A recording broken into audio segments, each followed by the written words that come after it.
السلام علیکم ورحمۃ اللہ وبرکاتہ۔ دعا کے ساتھ کلاس شروع کرتے ہیں۔ سبحان اللہ وبحمدہ عدد خلقہ ورضا نفسہ وزنۃ عرشہ ومداد کلماتہ۔ اللہم صل وسلم علی نبینا محمد۔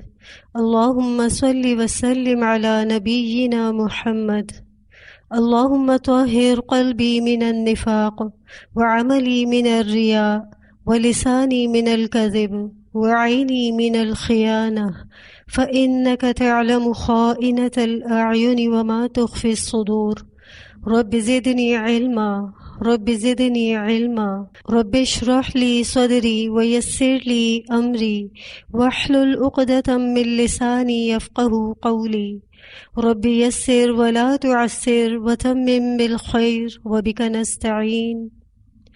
اللہ تعالیٰ ہم جس کام کو شروع کرنے لگے ہیں اس کو خیر و عافیت سے مکمل کرنے کی توفیق عطا فرما، اس میں بہت برکت عطا کرنا، ہماری نیتوں کو درست کر دے، ہماری نیتوں میں وہ اخلاص دے دے جو کہ واقعی تجھے مطلوب ہے۔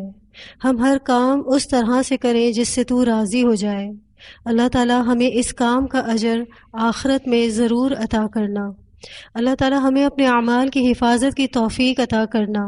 اللہ تعالیٰ آپ ہمیں چن لیں کہ ہم مرتے دم تک دین کے کام سے جڑے رہیں۔ الہی آمین۔ سب سے پہلے میں آپ کو اس کورس کا تھوڑا سا انٹروڈکشن کرواؤں گی۔ اس کورس میں ہم انشاءاللہ 30واں پارہ حفظ کریں گے۔ کسی بھی کام کو کرنے سے پہلے ہمیں اس کا مقصد واضح ہونا چاہیے کہ ہم یہ کام کیوں کر رہے ہیں۔ تو اگر میں آپ سے یہ سوال کروں کہ ہمیں حفظ کیوں کرنا ہے یا آپ حفظ کیوں کرنا چاہتے ہیں، اور اگر یہ پوچھوں کہ کیا ہر ایک کو قرآن پاک کا کچھ حصہ زبانی یاد ہونا چاہیے، اور اگر نہیں یاد ہوگا تو اس سے کیا فرق پڑے گا، تو آپ کا جواب کیا ہوگا؟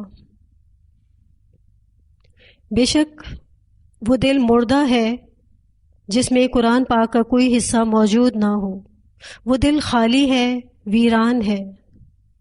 اللہ تعالیٰ نے ہمیں قرآن کا علم دے دیا ہے، الحمدللہ، ہمیں اس کا کچھ حصہ اللہ کی رضا کے لیے محفوظ کر لینا چاہیے۔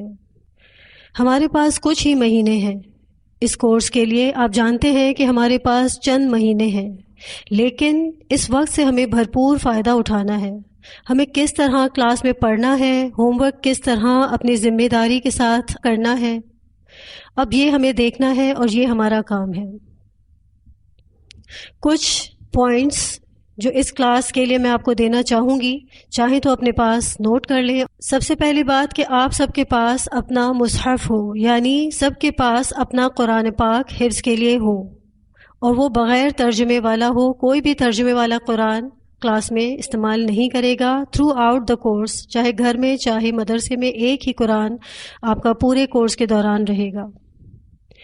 اس کی وجہ یہ ہے کہ جب بھی ہم قرآن حفظ کرتے ہیں یا کوئی بھی صورت، کوئی بھی آیت حفظ کرتے ہیں، تو اللہ کا کلام تو ہم حفظ کر رہے ہوتے ہیں، اس آیت کو تو ہم حفظ کر رہے ہوتے ہیں، لیکن ساتھ ہی اس قرآن کا جو نقشہ ہوتا ہے وہ بھی ہماری آنکھوں میں ذہن نشین ہوتا جاتا ہے۔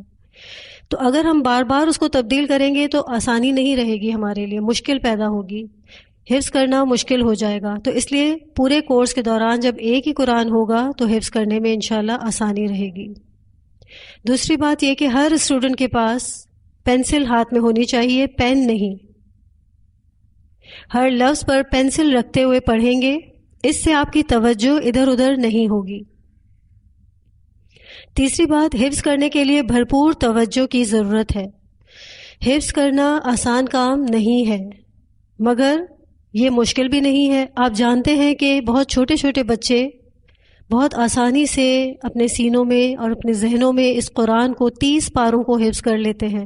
ہم صرف اس وقت ایک ہی پارہ حفظ کرنے کی نیت کے ساتھ یہاں بیٹھے ہیں، لیکن حفظ کرنا اگر مشکل ہے تو آپ کی محنت اور بھرپور توجہ اس کام کو آسان بنا دے گی۔ آپ کی دعائیں اس کام کو انشاءاللہ آسان بنائیں گی۔ کلاس میں ادھر ادھر نہیں دیکھنا، بیٹھنے کی پوزیشن کلاس کے آداب کے مطابق ہو۔ آس پاس کیا ہو رہا ہے آپ کا اس پر دھیان بالکل بھی نہ جائے۔ اپنی پوزیشن کو آپ بار بار نہیں بدلیں گے، اور کلاس میں دماغی طور پر حاضر رہیں گے۔ آپ کی توجہ، آپ کی نگاہیں آپ کے قرآن کے ساتھ ہی لگی رہیں گی۔ ایک اور بات کہ پڑھاتے وقت جب میں آپ کو پڑھاؤں گی تو آپ کی نگاہیں قرآن پر ہوں گی، اور جب میں آپ کو دیکھ کر پڑھنے کے لیے کہوں گی تو آپ دیکھ کر ہی پڑھیں گے. کوئی بھی اس وقت آنکھیں بند کر کے نہیں پڑھے گا. مثلاً اگر میں آپ سے کہتی ہوں کہ 3 بار دیکھ کر پڑھیں، تو ہوتا یہ ہے کہ ہر اسٹوڈنٹ 2 بار تو دیکھ کر پڑھتا ہے، لیکن تیسری بار اس کوشش میں اپنے آپ کو چیک کرنے کے لیے آنکھیں بند کر کے پڑھتا ہے کہ اب مجھے یاد ہوا یا نہیں. یہ چیک کرنے کے لیے وہ آنکھیں بند کر کے تیسری بار پڑھتا ہے. تو ایسا بالکل بھی نہیں کرنا. اگر آپ سے کہا جائے کہ دیکھ کر پڑھیں تو 3 بار آپ دیکھ کر پڑھیں گے، اور جب کہا جائے کہ اب بغیر دیکھ کر پڑھیں تو اس وقت پھر آپ قرآن پر بالکل بھی نگاہیں نہیں رکھیں گے. پھر ایک اور بات کہ ہر کلاس میں آپ سے آپ کا لیسن سنا جائے گا. میں آپ سے سنا کروں گی تاکہ آپ کا حفظ اور اچھے سے آپ کو ذہن نشین ہو جائے. یہ تو تھے کلاس کے کچھ آداب، یا کلاس میں ہم کس طرح سے اس کو لے کر چلیں گے اس کورس کو. اب آپ کو میں ہوم ورک کا ایک طریقہ دوں گی کہ جس کے مطابق آپ کو ہوم ورک بھی ڈیلی بیسس پر کرنا ہوگا.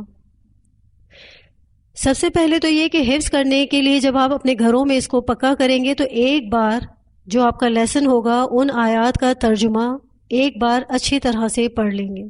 ترجمہ پڑھنے سے یہ ہوگا کہ آپ کو پتہ ہوگا کہ آپ کیا چیز پڑھنے جا رہے ہیں یا کیا چیز آپ حفظ کر رہے ہیں، تو اس سے آپ کے حفظ کا لطف اور بڑھ جائے گا اور آپ کو یاد کرنے میں بہت زیادہ آسانی ہو جائے گی، کیونکہ آپ جانتے ہوں گے کہ آپ کیا چیز یاد کر رہے ہیں. تو ایک بار حفظ کرنے سے پہلے ترجمہ پڑھنا ضروری ہے. دوسری چیز کہ کسی قاری کی آواز میں اپنا سبق روزانہ 3 بار سنیں. کسی بھی قاری کی آواز میں. اس میں ہم قاری حذیفی کی قرات کو ریکمینڈ کرتے ہیں اسٹوڈنٹس کے لیے، کیونکہ ان کے مخارج اور صفات کو سن کر آپ کو بہت فائدہ ہوگا اور آپ ویسے ہی ادائیگی کی پوری کوشش کیجیے گا. پھر دوسری چیز، مخارج اور صفات کا خیال رکھتے ہوئے اپنا سبق دیکھ کر آپ کو 3 بار پڑھنا ہوگا. پہلے 3 بار آپ کسی قاری کی آواز میں سنیں گے، اس کے بعد 3 بار اپنا سبق دیکھ کر پڑھیں گے روزانہ، اور پھر اس کے بعد 3 بار آپ بغیر دیکھ کر پڑھیں گے. پھر اس کے بعد دوبارہ ایک بار اچھی طرح دیکھ کر پڑھیں گے کہ کوئی غلطی نہ رہ جائے. جب آپ یہ عمل کر لیں گے اور آپ کو لگے گا کہ اب آپ کو یاد ہو گیا ہے، تو گھر میں کسی ایک کو سنانا ضروری ہے. اپنا سبق کسی ایک کو بھی ضرور سنائیں گے.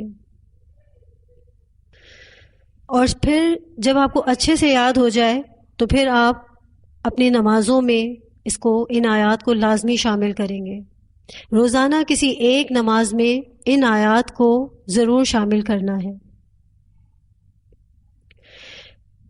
کلاس میں جب آپ آ کر بیٹھتے ہیں تو اس وقت بجائے ادھر ادھر کی باتوں کے وقت ضائع کرنے کے بجائے آپ کوشش یہ کریں گے کہ اپنے کسی ساتھی کے ساتھ اپنے اس لیسن کو دہرا لیں. ایک دوسرے کے ساتھ پیئرنگ کر کے ایک دوسرے کو اپنا لیسن سنائیں، اور یا پھر انفرادی طور پر بھی اپنا لیسن خود دہرا سکتے ہیں، اپنا حفظ مزید پکا کر سکتے ہیں. تو وقت بہت قیمتی ہے، اس کو ضائع کیے بغیر آپ کو حفظ پر بہت توجہ دینی ہے. گھر میں ہوں چاہے کلاس میں ہوں، اپنے لیے اللہ تعالیٰ سے حصول علم کی بہت زیادہ دعائیں کرنی ہیں. یہی وہ چیز ہے جو آپ کے لیے اس کام کو کرنا آسان کریں گی. اللہ کی مدد شامل حال رہے گی تو انشاءاللہ حفظ کرنا ہمارے لیے، ہم سب کے لیے بہت آسان رہے گا. وآخر دعوانا ان الحمد لله رب العالمين. سبحان ربك رب العزة عما يصفون وسلام على المرسلين والحمد لله رب العالمين. الہی آمین.